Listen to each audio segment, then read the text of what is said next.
Okay, this video is an update to my previous video on Teams, NDI and OBS, as there were some changes that are quite important.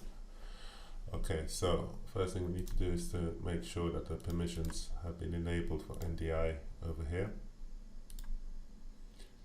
I've already initiated a meeting with 3 other participants here.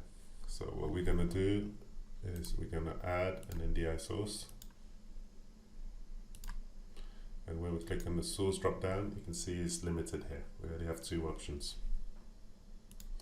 So what we now need to do is to go to the Teams client, and there's an option to broadcast over NDI. You select this option here. We go back to OBS, NDI source, and as we can see here, all the participants of the meeting are now available. So we'll add the local first.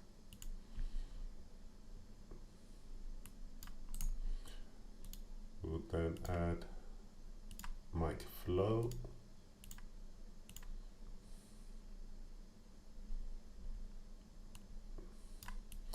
Okay, mic flow's account is actually running off a virtual machine which hasn't got a webcam, so this is the output, the video output that there is.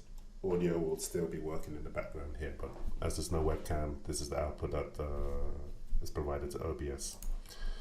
Okay, then we add the final person. Okay, let me add the final person now here.